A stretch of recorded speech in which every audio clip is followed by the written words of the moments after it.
জয় যিশু। মহান ঈশ্বরের ধন্যবাদ হোক, তিনি আরও একবার সুযোগ দিলেন তার বাক্যের সঙ্গে সময় কাটাতে।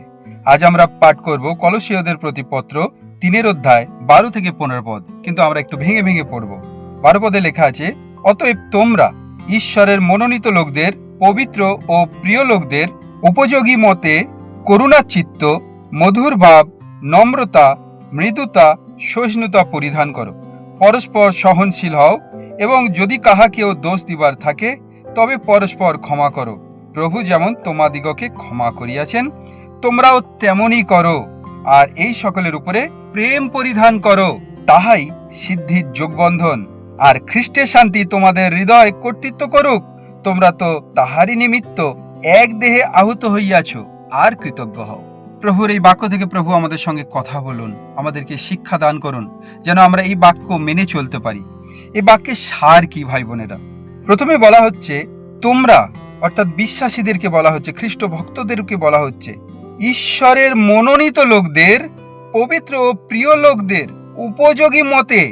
দেখুন, আমরা সকলে চাই ঈশ্বরের সেবা কাজ করতে, অন্যের কাছে গিয়ে খ্রিস্টের সাক্ষী হতে বা সুসমাচার প্রচার করে অনেক আত্মাকে খ্রিস্টের জন্য জয় করতে আমরা প্রার্থনা করি এবং চেষ্টা করি। কিন্তু আমাদের খেয়াল রাখতে হবে, বাইবেল আমাদেরকে বলছে যারা ঈশ্বরের মনোনীত লোক, সেই লোকদের কাছে যদি আমরা যাচ্ছি, আমরাও একসময় মনোনীত হয়েছি, কিন্তু এখন যারা আমাদের দ্বারা পরিচর্যাকে দেখবে, বুঝবে, তাদের সামনে আমরা কেমন ভাবে যাচ্ছি।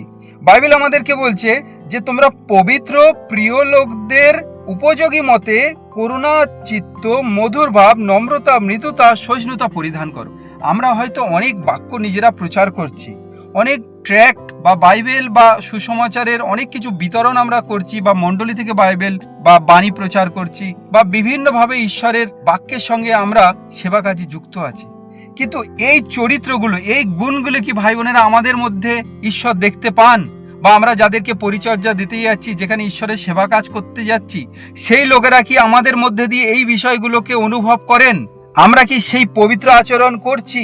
তাদের পরিচর্যা খালি বাক্য প্রচার করলাম গোটা গোটা, শুধু তাই না, আমরা কি তাদেরকে গড়ে তোলবার জন্য আমরা আদর্শ, নাকি আমরা যাদের কাছে যাচ্ছি তাদের ভুল ধরার জন্য, তাদের কাছে মাস্টারিগিরি করার জন্য আমরা সর্বদা সেই দিকে বেশি মনোযোগী?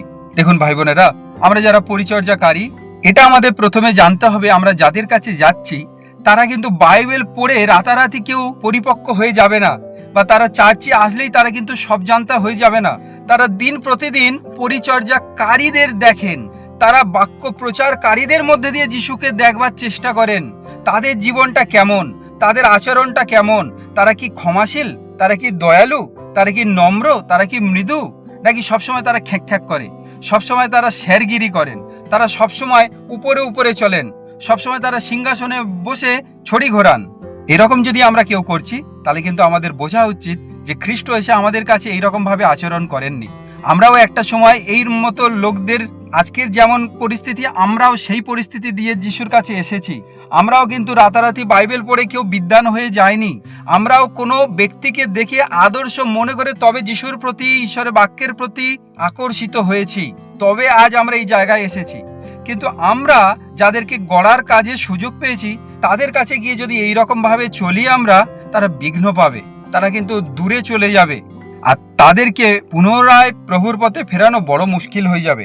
এই জন্য অনেক লোক চার্চে গিয়ে তারা কোনোভাবে আঘাত পেয়ে দ্বিতীয়বার আর চার্চে যেতে বা বাইবেল পড়তে বা যিশু যিশু করতে তাদের কোনো রকম আর আন্তরিকভাবে ভক্তি জাগে না।